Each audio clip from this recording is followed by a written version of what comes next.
Que a paz de Jesus e o amor de Maria estejam sempre presentes no seu coração e na sua vida. Hoje é sábado, chegamos ao final de mais uma semana. Que Deus seja louvado por tudo que vivemos. Estamos na 13ª semana do tempo comum. O Evangelho de hoje, Mateus, capítulo 9, versículos de 14 ao 17. Os discípulos de João aproximaram-se de Jesus e perguntaram: por que razão nós e os fariseus praticamos jejuns, mas os teus discípulos não? Disse-lhes Jesus: por acaso os amigos do noivo podem estar de luto enquanto o noivo está com eles? Dias virão em que o noivo será tirado do meio deles. Então, sim, eles jejuarão. Ninguém coloca remendo de pano novo em roupa velha, porque o remendo repuxa a roupa e o rasgão fica maior ainda. Também não se coloca vinho novo em odres velhos, senão os odres arrebentam, o vinho se derrama e os odres se perdem. Mas vinho novo se coloca em odres novos, e assim os dois se conservam. Palavra da salvação. Glória a vós, Senhor. Queridos irmãos, irmãs em Cristo, a palavra que conclui mais uma semana litúrgica é sobre o jejum. Essa privação que assumimos em sinal de penitência, na busca pela conversão ou por uma graça que tanto precisamos. O jejum é uma prática antiquíssima na vida da Igreja, uma prática que foi experimentada pelo próprio Jesus e que continua sendo uma ferramenta de santificação e de graça na vida da Igreja, na vida dos cristãos. João, que pregava um batismo de conversão, ensinou os seus discípulos a jejuarem constantemente. Isto porque toda a pregação de João estava alicerçada na conversão, no arrependimento dos pecados, para que o coração se enchesse da graça e pudessem reconhecer e acolher o Messias quando ele chegasse. Jesus é Deus conosco, é o Emanuel, e a sua presença nos enche de total alegria.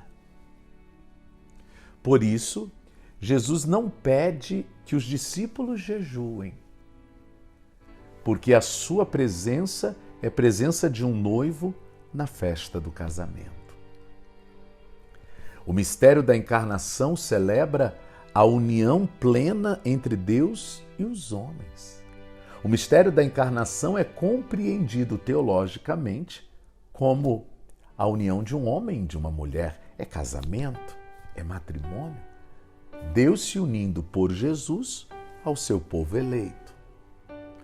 Assim, o momento do encontro e da entrega total do noivo à noiva não pode ser momento de penitência, de privações, de sacrifício, mas momento de festa, de dança, de música, de vinho, de alegria. É tempo de bailar, é tempo de celebrar. Mas Jesus adverte, dizendo que um dia o noivo vai ser retirado. E nesse momento em que o noivo se afastar, aí sim, os discípulos deverão jejuar. O tempo em que vivemos é um tempo em que somos convidados também a essa experiência.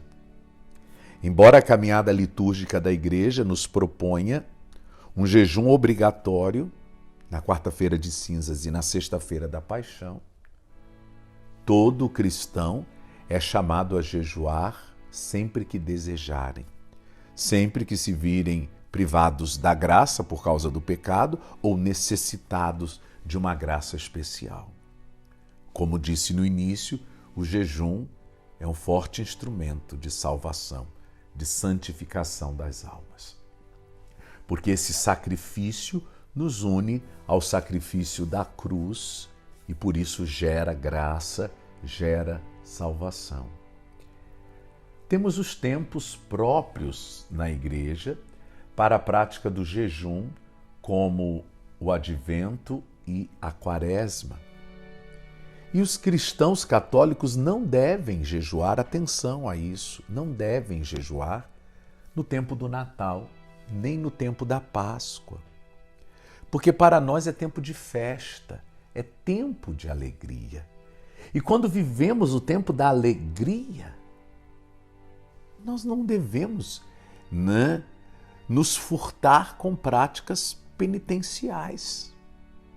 Por isso que todo tempo de festa é antecedido por um tempo de penitência. Aí sim, os cristãos católicos devem jejuar, advento, quaresma, para que no Natal e na Páscoa não se tenha sacrifício, se tenha festa.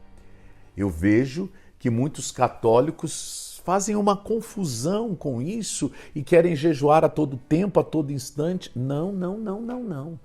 Os tempos de festa devem ser vividos integralmente. Agora, o tempo comum é um tempo onde a gente pode inserir neles as práticas penitenciais. Não há problema nenhum.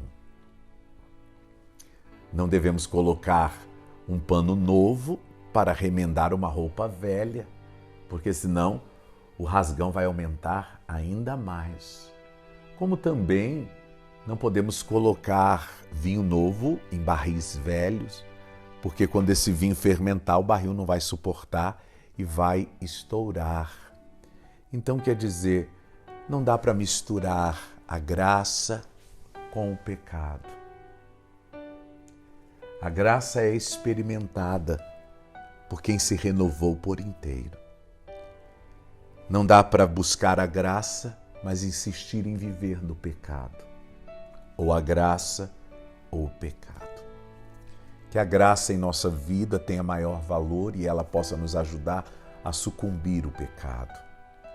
Mas viver essas duas realidades é impossível e a gente percebe que alguns cristãos, para não dizer muitos, vivem tentando colocar vinho novo em odres velho, remendo de pano novo em roupas velhas e por isso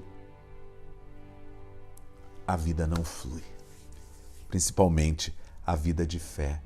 Porque querem viver a graça, estão na igreja, comungando, participando de uma pastoral, de um movimento, indo à missa todo domingo, mas de um outro lado continua imerso numa vida de pecado.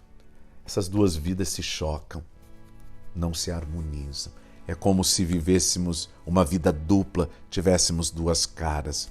Não dá. Temos que vencer o pecado para celebrar a graça. Que pela intercessão da Virgem Maria, Mãe de Deus e nossa Mãe, venha sobre vós a bênção de Deus que é bom. O Pai, o Filho e o Espírito Santo. Amém. Eu desejo a todos um final de semana abençoado e feliz. Até amanhã.